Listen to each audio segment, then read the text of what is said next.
Segundo o IBGE, no Brasil, 30% dos deslocamentos são feitos a pé. Com essa informação, que reforça a importância das calçadas, a vereadora Priscila Krause abriu audiência pública no plenarinho da Câmara. Ela é autora de um projeto de lei que transfere a responsabilidade da manutenção das calçadas dos proprietários dos imóveis para o poder público. Essa audiência tem como objetivo trazer para a discussão uma realidade que o recifense vive hoje, que é a dificuldade de se locomover a pé pela cidade por conta das condições ou das más condições das calçadas da cidade. É você falar de mobilidade, mas você falar de mobilidade dentro, você falar das calçadas, mas falar das calçadas dentro de um contexto de mobilidade e acessibilidade, que não dá para dissociar. A calçada, ela não é um assunto pontual que nós discutimos independente do transporte público, do transporte individual, das condições das vias de forma alguma. Ela tem que estar inserida nisso. E o nosso objetivo é inserir essa discussão numa discussão mais ampla, contextualizada de cidade, né, que envolve mobilidade e acessibilidade, admitirmos a atual situação das calçadas do Recife, que é uma situação que não favorece ao pedestre, não favorece ao cidadão, e buscar efetivamente uma solução ou um caminho para a solução, já que não pode existir uma solução simples para um problema tão complexo. Atualmente, a Lei das Calçadas, modificada em 2003, determina que cabe ao proprietário do imóvel a construção e manutenção da calçada. A obrigação é do poder público quando se trata de praças, parques e imóveis públicos. É obrigatória também a manutenção e recuperação dos passeios públicos ou calçadas de que trata o artigo anterior, cabendo essa responsabilidade ao poder público municipal ou a quem der causa. A recuperação caberá a quem der causa, notadamente às concessionárias de serviços públicos e empresas executoras de obra, após a realização de obras públicas ou privadas em consequência dessas. Parágrafo 2º. A recuperação nos demais casos caberá ao poder público municipal, exceto quando o proprietário do imóvel der causa, notadamente quando da realização de obras. Trata-se de um projeto de lei polêmico, e eu acho que essa é a grande função dele, causar polêmica, debater e provocar para que alguma mudança aconteça na cidade do Recife, e ele tem como justificativa pelo fato de que a grande maioria dos passeios do Recife encontram-se sem manutenção, sem padronização de largura e de material. Em muitos locais, como no centro da cidade e nos principais corredores dos nossos bairros, os mesmos estão totalmente ocupados pelo comércio informal, embora exista um trabalho, uma parceria, inclusive, da CDL com a Prefeitura, e por isso que a gente achou a importância do CDL estar aqui presente, e porque também sofre esse tipo de prejuízo.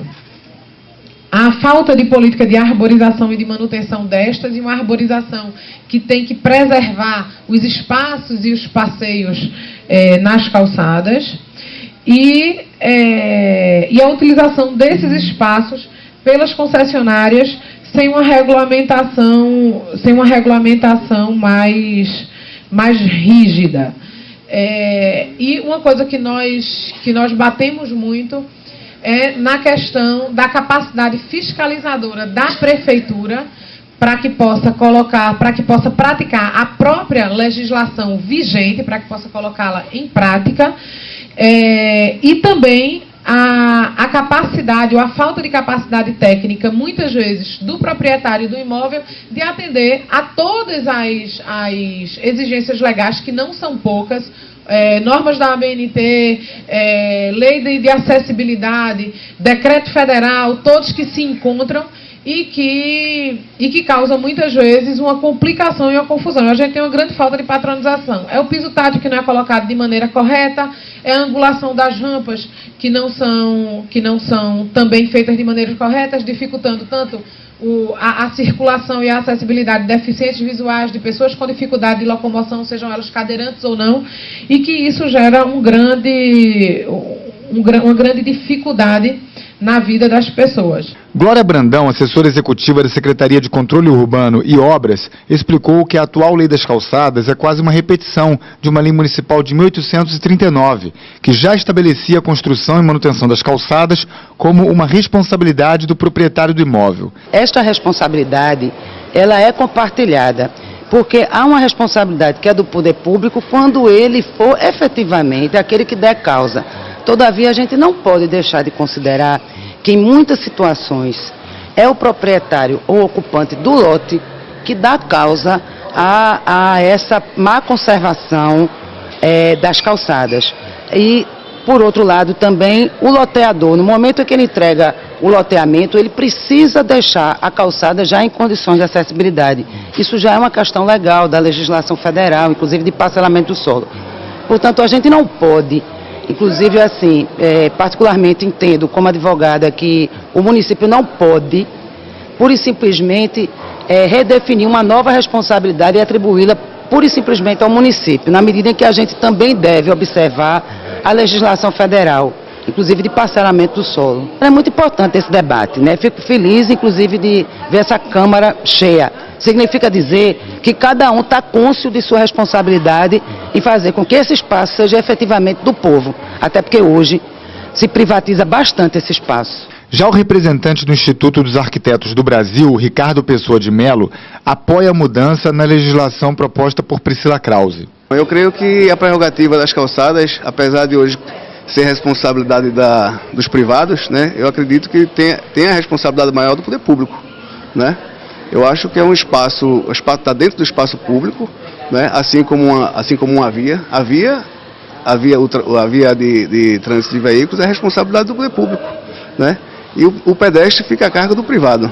Vale lembrar que o pedestre hoje assume prioridade dentro do Código de Trânsito Nacional, né? E essa responsabilidade é dada à iniciativa privada, né? Eu acho que é uma distorção nessa responsabilidade. Tem que caber ao poder público. Quer dizer, um modelo que, como hoje está, não funciona. Eu creio que não funciona. A gente está vendo como é que as calçadas estão, né? Nem o poder público gerencia, nem ele fiscaliza, nem ele projeta, né? E da forma que está, não pode continuar. O primeiro degrau da cidadania urbana. Esta é a definição para as calçadas do arquiteto Francisco Cunha, da ONG Observatório do Recife. Ele afirma ser um caminhante e já ter caminhado por mais de 2.000 quilômetros nas ruas do Recife. O arquiteto exibiu fotos que mostram desrespeito aos pedestres e disse que o mais importante não é definir de quem é a responsabilidade pela manutenção das calçadas, mas garantir que elas tenham a devida atenção. O importante é que as calçadas sejam bem cuidadas. Quem vai cuidar delas? Se é o proprietário do lote, se é o poder público. Isso aí pode ser até objeto de debate, mas eu temo, inclusive, que isso retarde a questão do cuidado que se deve ter com a calçada. Porque se esse debate demora muito tempo, isso vai ser usado como mais um pretexto para manter as calçadas esburacadas, intransitáveis e cheias de carro. Eu acho que isso, embora conceitualmente se pudesse dizer que é do setor público, o poder público tem a responsabilidade de fiscalizar, eu acho que não tem problema nenhum que o responsável pelo lote cuide da calçada na frente do seu lote. O representante do CDL, Paulo Monteiro, questiona se o poder público teria condições de cuidar sozinho de todas as calçadas da cidade. Ele afirmou que é preciso conscientizar a população e conspirar pelo bem da cidade.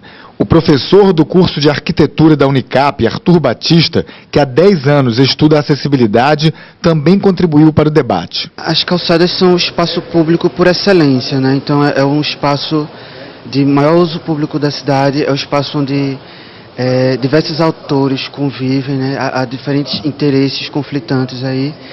E isso ficar na mão de um proprietário individual, de um proprietário do imóvel, termina um interesse individual prevalecendo sobre esses interesses coletivos. Então é muito importante que esse espaço seja realmente público, seja realmente de responsabilidade pública para uso de todos, né?